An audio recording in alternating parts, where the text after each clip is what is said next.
السلام علیکم ګرانو دوستانو. په دې ویډیو کې به نن زه تاسو ته ښایم چې موږ څنګه یو براوزر کې ایډ بلاک کولی شو. لکه ویب سایټ له موږ ځو براوزر کې، لکه دا براوزر شو د موبایل چې کوم خپل براوزر وي. دې کې چې کوم موږ یو ویب سایټ له ځو یا کوم دغه له ځو، نو هغې کې ډېر ایډز راځي. دا ایډز موږ څنګه بلاک کولی شو؟ مثال موږ کوم یو ویب سایټ له کوم ځای له ځو، نو بعض ډېر زیات ایډز راځي. هغه ایډز به موږ څنګه بلاک کوو، نن دې باره کې ویډیو نه. نو چې کوم ملګرو زما هاو ټو پښتو چینل نه وي سبسکرایب کړی، سو پلیز سبسکرایب کړئ زما چینل. نن به دا ویډیو تاسو سره شیر کوم. ټولو نه مخکې تاسو به راشئ خپل پلی سټور کې به ولیکئ ایډ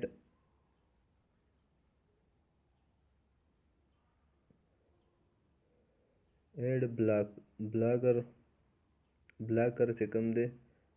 دې کې یو دی ډېر شی دي داسې، تاسو چې بیا کوم را ډاونلوډ کوئ. خو زه چې ته کوم ښیم سمسنګ انټرنیټ، خو نور هم براوزر کې بیا تاسو بندولی شئ. ډېر اپلیکیشن دی، چونکې زه دا د خپل موبایل چې کوم وي دا کوم دا ډېر بیسټ دی. لکه پکې 1,000,000 کسانو ډاونلوډ کړی دی. دې طریقه څه ده، اوس به درته دا ښیم. مثال رالمه اوس دې اپلیکیشن ته ایډ بلاکر فار سمسنګ براوزر.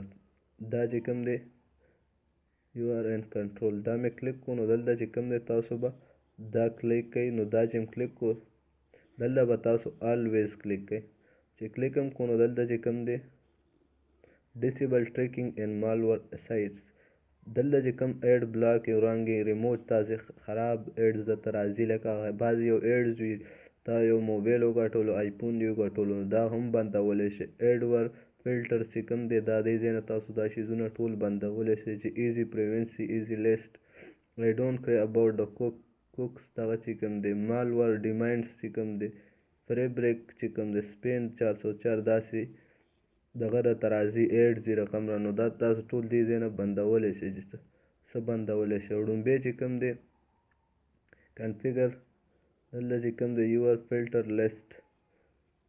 نو دا چې کله تاسو کلیک کوئ، مثال دې براوزر ته اوس زه رالمه، دلته تاسو دا مور سیټینګ چې وګورئ، دلته به راشئ ان بلاک کنټینټ. دا چې تاسو کلیک کوئ داسې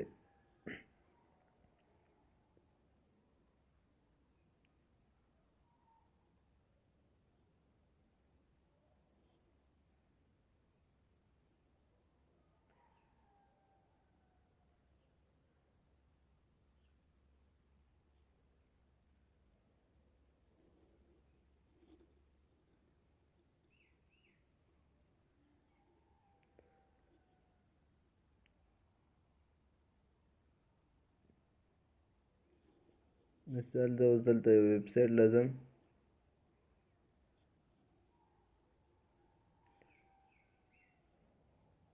نو تاسو ته بیا چونکې دلته ایډز نه راځي، تاسو هغه هلته آن کړئ. لکه مثال تاسو بیا کوم ویب سایټ له ځئ، هغه تاسو ته بیا ایډز نه راځي.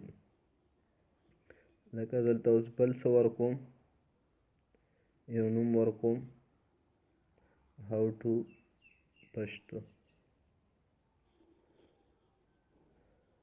دا مې ورکړو. نو دې کې تاسو چې بیا څه له ورځئ هم، نو تاسو ته به هغې ویب سایټ کې بیا ایډز نه راځي. خو دې ځای نه واپس یې ختمولی شئ. ان بلاک چې کله کلیک، دې نه پس دې بل براوزر ته راځو. درې براوزر کې چې بیا کوم تاسو کوم ویب سایټ له ځئ، نو دغه ایډز به پکې نه راځي. نو دا ایډ چې کوم دی دا به بند شي بالکل دې اپلیکیشن سره.